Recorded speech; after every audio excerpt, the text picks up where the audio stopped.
E3 is officially here. It technically started yesterday with EA's press conference, which I did watch. It was terrible, by the way, but I didn't want to cover that because I didn't like it. So for me and my channel, E3 is starting today with Microsoft's press conference. I wasn't expecting too much from Microsoft's first-party studios, but I did expect a lot of third-party reveals, and that's pretty much what we got. So the very first thing shown was Halo, and I made two predictions in my previous video where I said that we would get a MCC on PC or that they would rebrand the MCC. Wasn't that. And I also said that I was like kind of 50-50 on a Halo 6 being revealed. The most I expected was a teaser. The teaser part was correct, but the Halo game revealed was not Halo 6. So this trailer started off with some panoramic shots of wilderness, there were some dinosaur-like creatures, and then they started showing pelicans and marines, and it became obvious that it was indeed Halo. The trailer ended with the Master Chief walking up to the marines with his helmet held in his hand. I'm not sure what the fuck is going on here, it's very strange. The game is called Halo Infinite, so there's a few possibilities here. I don't think it's a sequel to Halo 5, and I don't think that it's a remake of a previous Halo game. I think this is the classic Halo experience that they were talking about wanting to deliver around the time of the El Dorito controversy. So my expectation here is that going forward, Halo Infinite is going to be their way, their vector of delivering a classic Halo experience that caters to fans of the original trilogy. I don't think it's a remake. I don't think it's based on a previous engine of a previous game. I think it's going to be a brand new, fresh slate, but it'll have guns and assets and things that were featured in the original 3 games. Probably not Reach, but definitely the original trilogy. So I imagine stuff like you're playing on a Halo 1 map and you've got battle rifles, or you're playing on a Halo 3 map and you have the combat evolved pistol. If they actually go through with this, it's a pretty genius idea. If it's what I'm describing, this is great. I think it'll satisfy everyone, and I'm really surprised. I was not expecting this. It's a super pleasant surprise. Again, this is all my speculation, but I think it's pretty grounded in terms of what the trailer is suggesting. Halo Infinite, it's just going to be a base game that you can build upon, that you can add maps to, that people can make mods for, probably. And I wouldn't be in the least surprised if this was somehow a free-to-play game maybe, or like a $40 game. I don't think it's going to be a full $60 release, and it's also for sure going to be on Windows 10 through the store, which is that kind of blows, but it is going to be on PC. And one last thing about this Halo Infinite game, I wouldn't be surprised also if someone told me that this was made in collaboration with the work that's already been done by I think the game's called Installation 01 or something like that. It's a fan-made Halo game. I think it's in the Unreal Engine, and it was officially sanctioned by 343. Would not be surprised. You can quote me on this if it happens. Come back to this video if this happens. But I think that they might be working with those guys on this because the engine shown here, it looks quite nice, but it does not look like 343's engine that they used for like Halo 5. It looks like an Unreal Engine game or something like that. It does not look very Halo. So if it's that, then, you can give me the props. So no Halo 6 this year at E3, not a peep out of them, not even a tease or suggestion that it's in development, but it definitely is, and I expect to see it next year. Next up is Fallout 76. Todd Howard, the devil himself, took the stage to talk about his latest game. Since Bethesda has their very own conference that takes place just a few hours after this one, they kept things pretty brief here. They just showed a little trailer, and it does confirm that this is relying heavily on the Fallout 4 engine, the Fallout 4 assets. I don't even think there's been very many upgrades here. It looks pretty much identical. Now, I saw a lot of people, including people in my Discord server, and if you want to join my Discord server, the link is going to be in the description below. I'm hanging out in there for E3, and for a few of the press conferences, I've been hanging out there, giving live commentary. It's been very fun, so if you want to get in on that, link's in the description. But a few people were like, well, hey man, this looks single player. You've been saying that this is definitely an online game, a multiplayer survival game, but, the trailer looks single player. What do you make of this? Well, there's one important detail that I picked up on in that trailer that meshes with the idea of this being an online game and also being a prequel that takes place just a few decades after the bombs drop. There were no human NPCs in the trailer. I don't think I saw a single one. Everything I saw was either a robot or some type of wildlife or mutant. And then they had like a time lapse of some power armor lying on the ground and different player characters walking past it. I think that's pretty much a confirmation that this is an online collaborative game. And then because of the time period, there's not going to be any established groups of people on the surface, which makes sense for what is allegedly a co-op game. I guess this speculation doesn't really matter because it's only a few hours until we find out what it really is for sure.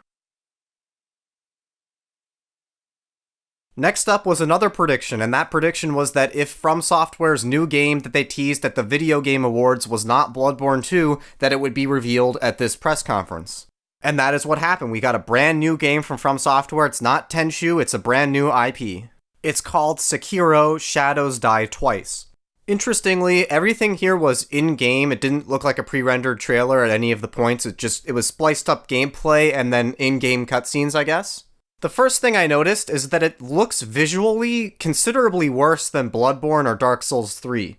Now, some of that could be due to compression from the stream, but I checked out videos of the trailer on YouTube, like direct uploads of the trailer, and all the videos are in 60 FPS, so this could still be the same engine as those games, but it's been visually downgraded to get to that 60 FPS mark on console. Which makes sense considering how fast this game looks. It looks way faster than Bloodborne by like a wide margin. There's teleporting, there's all kinds of jumping, stuff that is not featured in their most recent games. And honestly, I thought that when I saw that teaser trailer, you could see what looked like Japanese calligraphy in the background, and this is a feudal Japanese setting, kind of like a mythological Japanese setting. At first glance, I don't think it's as visually potent as their last two games, Bloodborne and Dark Souls 3, but I'm very excited for this brand new combat system. I'm super excited for this new direction where it looks like it's going to be considerably faster. I don't know how much of the old DNA from Dark Souls is still there, but if you combine that really good feeling Dark Souls gameplay with some serious speed, I think you've got a winning formula right there. This is not an exclusive, it's on PC, it's on PlayStation 4 as well, which is fantastic. And very interestingly, it's being published by Activision, not Bandai Namco or Namco Bandai, whatever they go by these days. Not published by them, published by Activision. Very strange.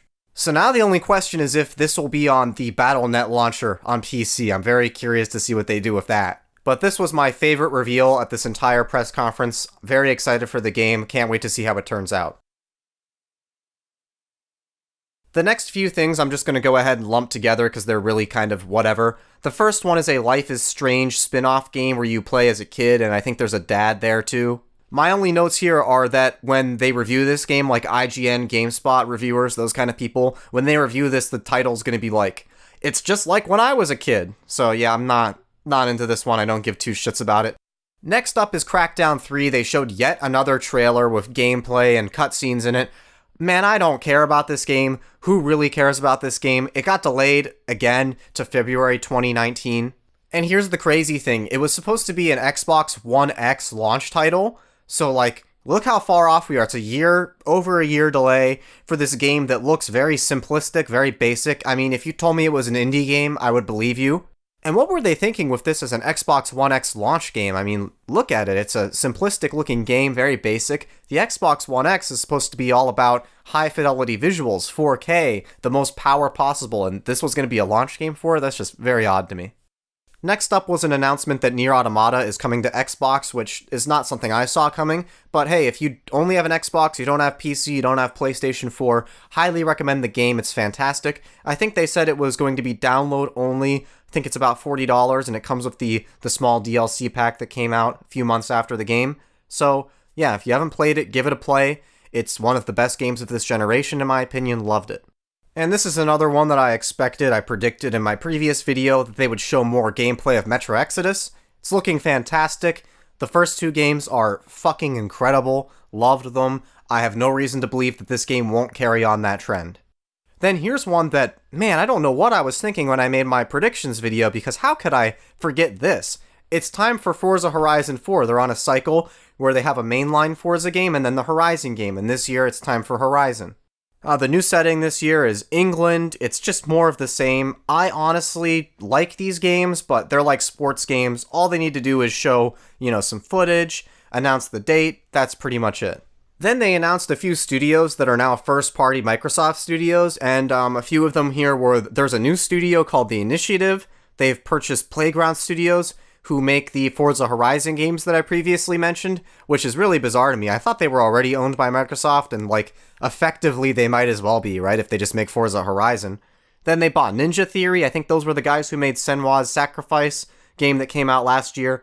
And then another studio called Compulsion Games, the guys working on We Happy Few. Now that last one is a weird purchase to me. I don't know what they're thinking with that. They keep showing footage of We Happy Few, like trailers of it, and it doesn't represent the actual game at all. I've watched gameplay of it. It looks like a Steam early access survival game, so I don't know what Microsoft's thinking there. Then they had a few trailers. They had a PUBG trailer. It's like, oh god, oh no, oh why.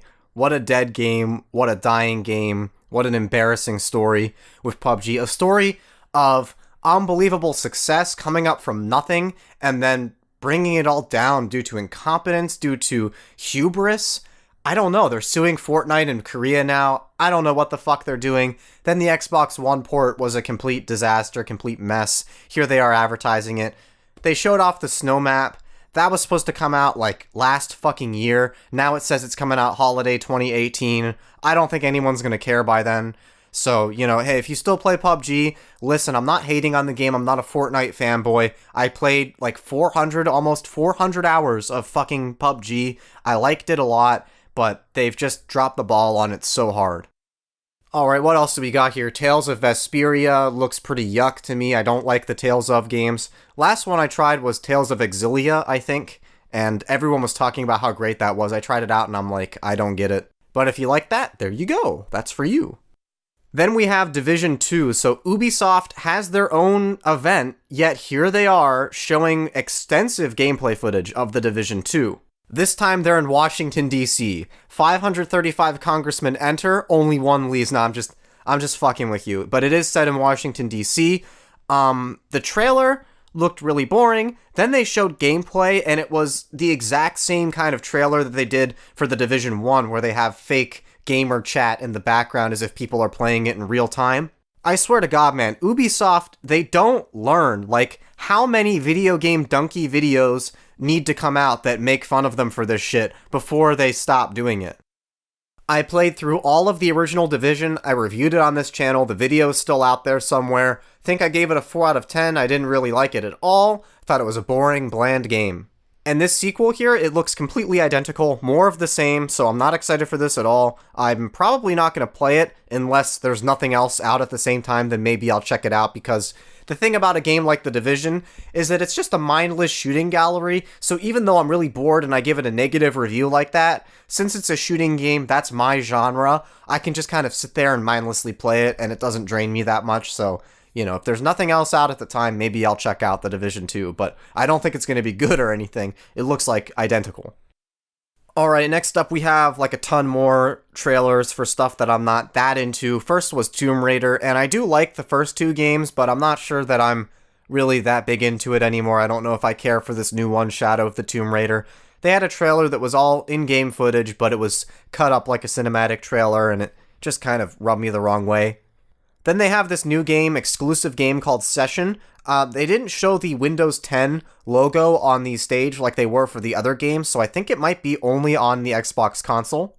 It's a skating game. I thought it was Skate 4, and everyone was getting really excited for that, but it's not. It's just The Session. I don't know what that is.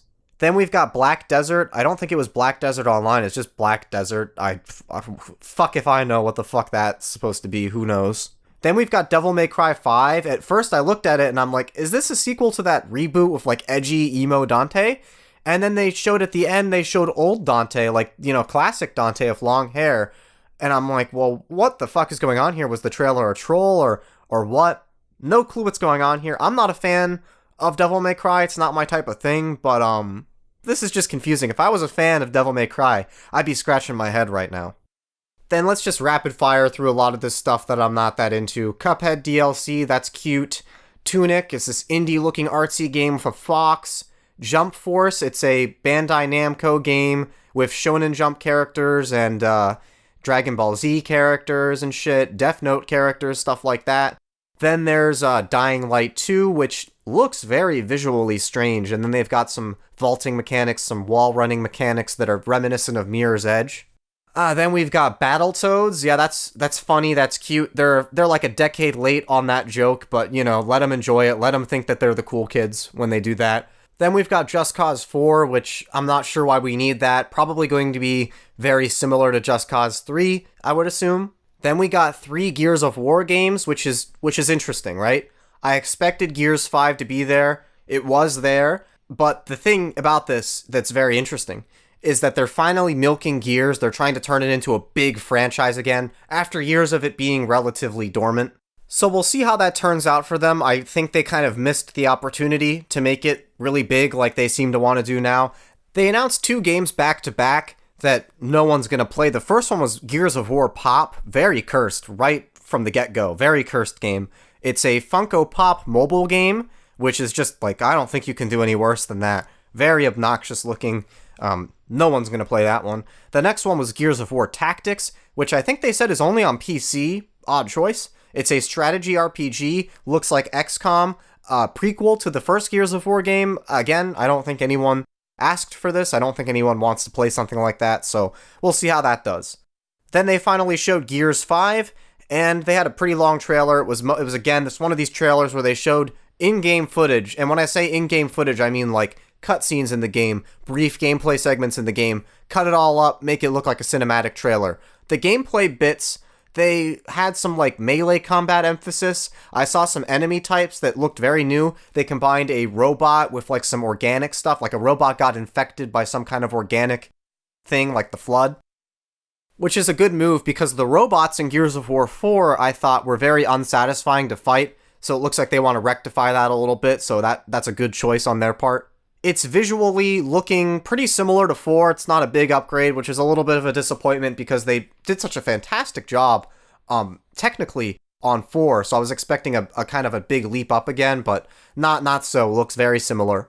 And that's the whole vibe I'm getting here. It looks like it's just going to be more of the same stuff that was established in Gears 4, which isn't bad, but I'm not going to get like hyper excited for it or anything. Then there was a bunch of crap that was so boring that I didn't write anything for it. And finally, at the very end, which I knew they were going to do it, I was saying it the whole time in the chat, they're going to show Cyberpunk 2077 at the end, guys, it's happening. Then they pretended like the conference was ending, and Cyberpunk hacked the stage. They DDoSed the stage. Ooh, hacker.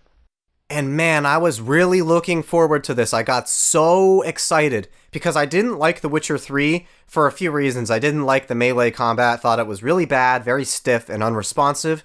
And I didn't like the setting. Fantasy's not my thing. So I thought, finally, I'm going to get a game that's more my style from these guys who delivered this game that everyone else loved. I'm going to get that for myself this time with Cyberpunk. And being completely honest, just looking at it, I'm disappointed. It's not what I was hoping for. Just on a base visual level, it's not looking like how I wanted it to look. It doesn't have the energy or the vibe that I wanted. It looks very glossy, it looks shiny, it's got a generic sci-fi neon color scheme, and that's not what I was hoping for. I wanted something a little more gritty. I wanted something like in the vein of Blade Runner. I thought that would be really cool. And all they had was this trailer, completely cutscene stuff. I don't know if it was in-engine or not, but it was no gameplay in the trailer. And that's not what I was expecting. I was hoping we would get a deep dive. I thought it would make sense for us to get a deep dive, and there's not going to be any other place for Cyberpunk to be shown. I don't think they've booked their own event or anything like that, so I guess this is all we're getting for the foreseeable future, which is a shame. And I'm not really enthused about this game. This really sucks. It's not what I wanted. It's not looking up for Cyberpunk in my eyes, so that's too bad. So that was Microsoft's E3 conference. On a scale of 1 to 10, I think I'm going to give them a 7, maybe 7.5. Pretty good conference. Good, almost great conference.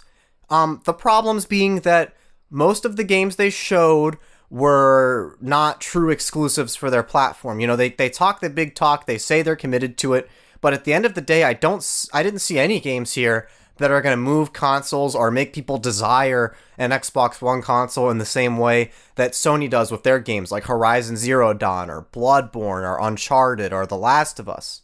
So they've still got a lot of work to do on that front in terms of selling their physical Xbox console, but for me, I'm pretty satisfied by this event. You know, the Halo Infinite thing, I would have liked to have heard a little bit more about what the fuck that is, but, you know, I drew my own conclusions, and I'm happy with that. I think that's the case with it. And then in terms of reveals, they had a lot of good reveals here. They're not necessarily games that I'm personally into, like Devil May Cry 5. I'm not into that, I'm not going to play that, I don't care about it, but that's a good reveal. Cyberpunk 2077. I'm not looking forward to that based off of what they showed, but that's a good reveal. That's a big deal to have that at your conference. And then From Software's game, that's the one that I'm really into. Another fantastic reveal.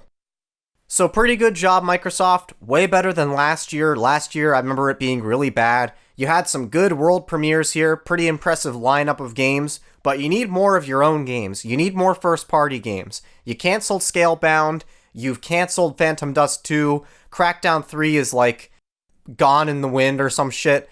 You need more stuff. You need more enticing stuff that moves consoles. Stuff that people look at. Stuff like Death Stranding. There's stuff that's like a big spectacle. You can keep giving out Gears 5. I'll play it. It's alright. But it's not the kind of stuff that makes people go crazy online. The kind of stuff that makes people make 30-minute long analysis videos. 30-minute long speculation videos. You need more games like that.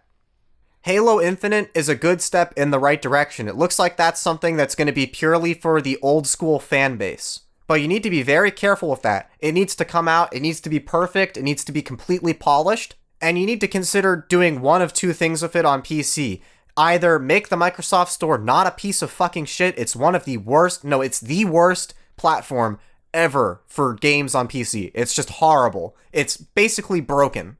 Either fix that shit and make it good, or put the game on Steam or something else, because if you put that on the Microsoft Store and the state that it's in, you might as well have not even bothered making it.